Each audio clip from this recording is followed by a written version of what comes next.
It's a bit of wisdom as a human being to realize that deep down inside, we're all more or less the same. Regardless of background, regardless of political belief, ethnicity, nation of origin, we're all pretty much the same people going through the same things in life, spinning through the same amazing planet in the same crazy universe. That's wisdom. The idea that we're all the same works really well for human beings. It works a little less well for copyrighted toys. Today, we're going to talk about a toy that many people had in the 1980s. It's still a source of massive confusion today because while it wasn't a Gobot, it had Gobots on the box and advertised it was compatible with Gobots. We're going to talk about one of our favorite copyright violators from the 1980s, Andro Base.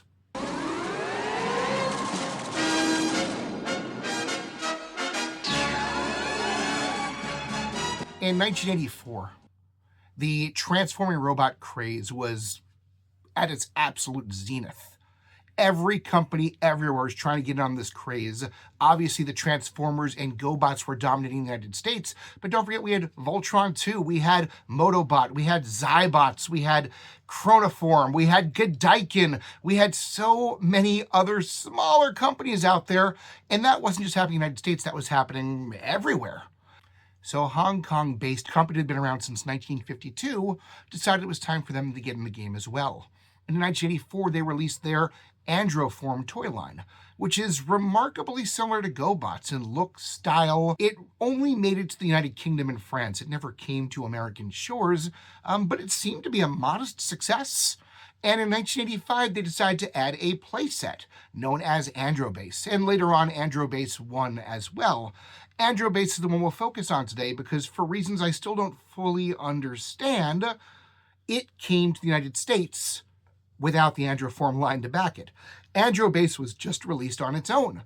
And I guess the company wanted to show that it could work really well with a number of different toy lines. We're all friends here. And so it features on the box primarily what Americans notice as Gobots, which were actually from the Machine Robo line, the Japanese toy line that Gobots took from. It wasn't actually the Gobots, though the box says it is compatible with Gobots. It's also compatible with Machine Robo, also Transformers. It lists them all and shows a variety of toys at the same size scale.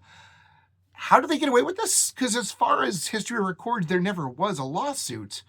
The best guess I have, looking into this quite a bit, is number one, Bluebell was a Hong Kong-based company, so with only one toy on the market, there wasn't that much the American court system could do to them. And number two, Tonka, the company that was producing Gobots, didn't actually own the rights to these toy designs. They were a licensee from Bandai, which had made them as Machine Robo in Japan under a totally different toy line, not even the same cartoon or anything. As far as I can tell, Tonka wasn't even the exclusive licensee. They didn't have exclusive rights to these toys, much like Hasbro is making Transformers based upon Diaclone and also Microman and also Takotoku, just throwing a bunch of Japanese designs into their new thing. Tonka's Gobots line was theirs, but 98% of the toy designs came from Machine Robo. Case in point, their two playsets from 1984 and 1985, the Command Base and Thruster, were original Tonka designs. So did Tonka have the authority to go after this company for making this toy with Gobots / Machine Robo toys on the box? Technically, yes, but it was going to be a messy fight.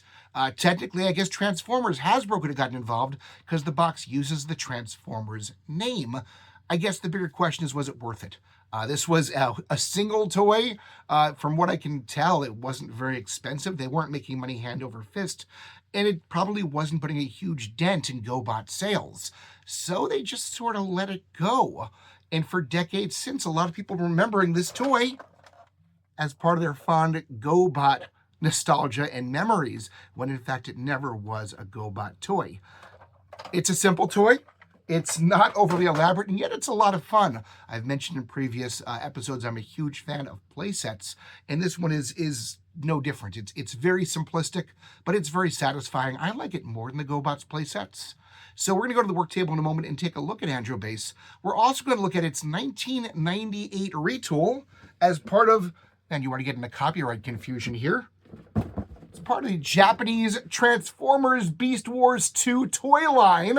It was the Maximal headquarters. So we're going to look at that version of the toy as well. Yes, I have both here. We'll have a lot of fun with it. We'll look at the Gobots playsets as well for contrast. Let's get to the work table and get right into it today. Well, this is Andro Base, the height of 1980s sci-fi white. It's a very, very simple toy from the outside. You can tell it's also designed to be a carrying case. It's got the handle right here. Interesting choice for design on the stickers. I do like the fact that we have these little open windows here. There's actually no way to get in there, but it's a nice little attention to detail. There's a cockpit in there of sorts, I suppose. Very simple toy. Mine is very beaten up. You can kind of see the stickers are very worn. It's not overly complex. There isn't a lot to it. This is clearly an inexpensively made toy. I don't actually know what the suggested resale price for this thing was, but I'd imagine it wasn't a whole lot because it's mostly a couple of huge pieces of plastic connected together with hinges. There's not that much to it, and yet when we open it up, it's so much simple joy and fun. It's a really creative toy in that it's sometimes the best toys aren't the fancy ones. Sometimes there's such a thing as simple joy, and this toy is definitely that in abundance. So let's open up Andro Base and see what's inside. There's no mechanism to trigger it. You just sort of pull. And here is Andro Base in its entirety and glory. And let's add a few Gobots for fun, because that's what this is advertised to be compatible with. So here's a Gobot. There's a Gobot. I don't think there's room for a Gobot. Oh, there is a room for a Gobot up here. By the way, these shelves are adjustable, so you can get the exact perfect height. I guess he's just sort of in the robot's head, I suppose. I'll put a little scooter down here. You can be right here. The wings do go in for a very exciting and elaborate transformation. This one's fighting me a bit. Whoops. Shake the camera, my bad. It's not elaborate. It's not much. But there's a whole sort of world going in there. It tells a story. I don't know. It seems creative and fun. I don't know how to explain it better than that. You get it or you don't. I can tell stories here. I can see why things would happen. There are a couple of little perks it does. I use the word perks gently. It is a robot. It's got arms. I don't know if it seems smart for it to rush into battle with its most vulnerable part exposed as well as the people inside of it, but it can wave at you too. Hello. Down at the bottom, remember it's a carrying case too, so this is a little storage area. It's a little hard to open up. I don't have nails. Here, I'll move these guys. There we go. It's a storage area. Nothing fancy about it, other than that you can, fit your Gobots in there. There you go. Get quite a few in there. Or your Androform toys, of course, not Gobots. There's nothing much to it, but it's fun. In comparison,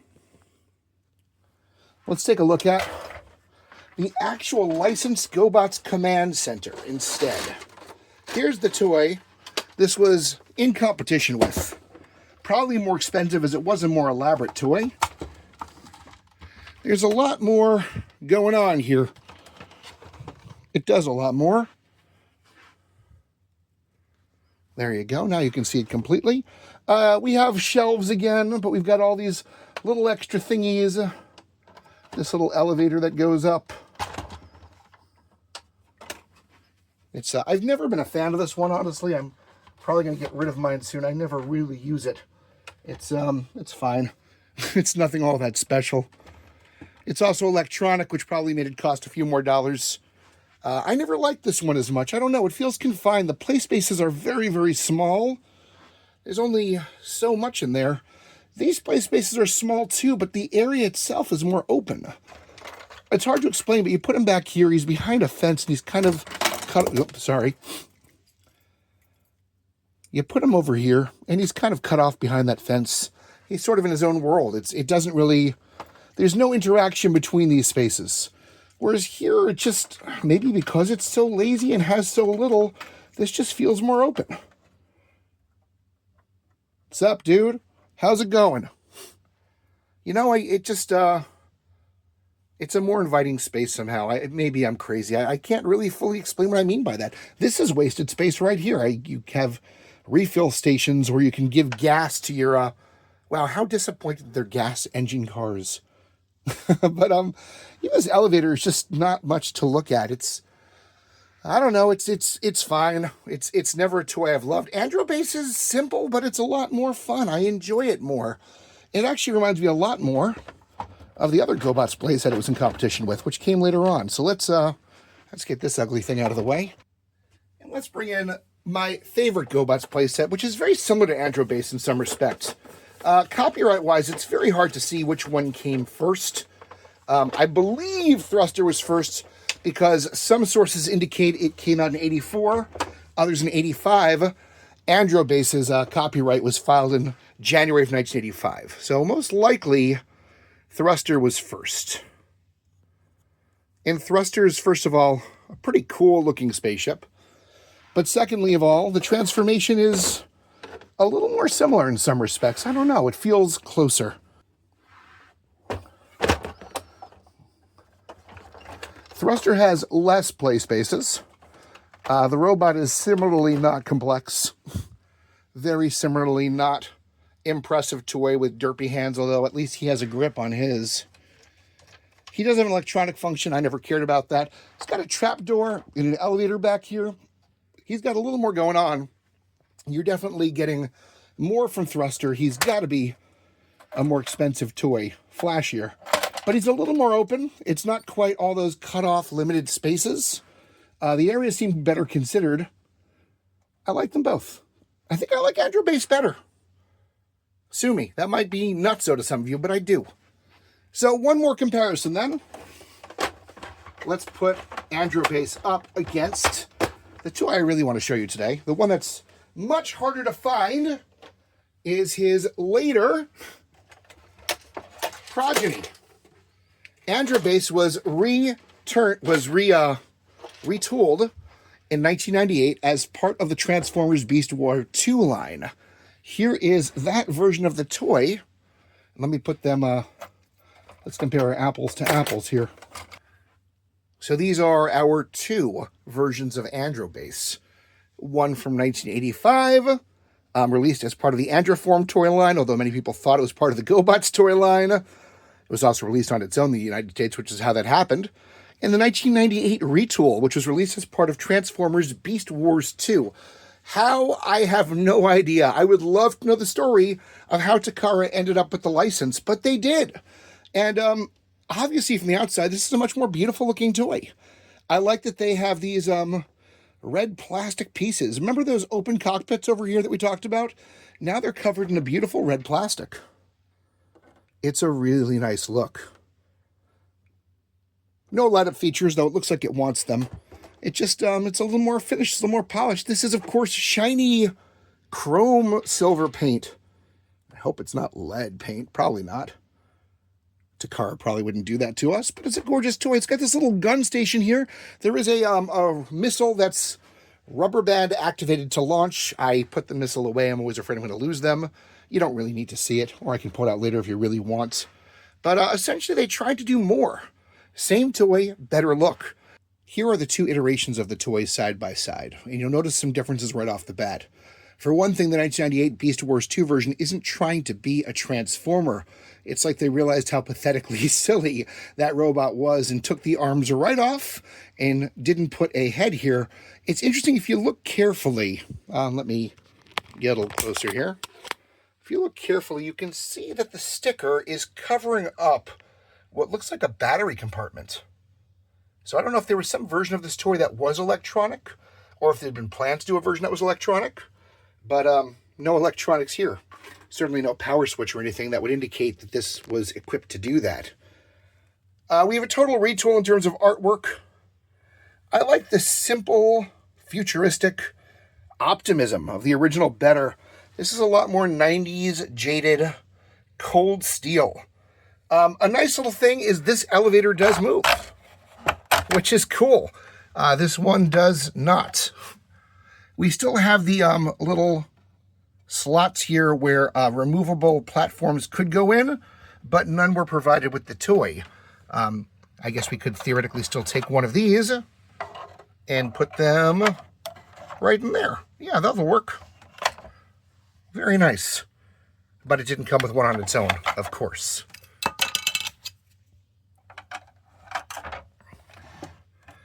There's a lot more going on down below. It didn't sound quite right. Over here, instead of just having the simple platforms, these ones, first of all, are designed to be launch pads. You can see that.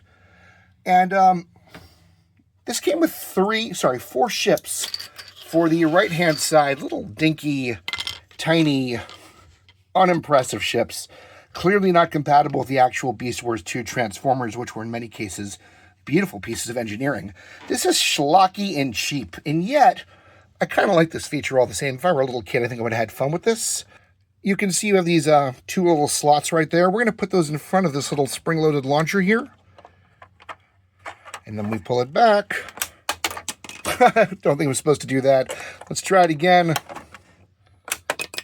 I mean, that's kind of dinky fun for a kid. I think that might have been more impressive in the 80s than in 1998. Some of these are so heavy they barely actually go off the launcher. So this was, yeah. They tried to give us a little bit more. It's not much.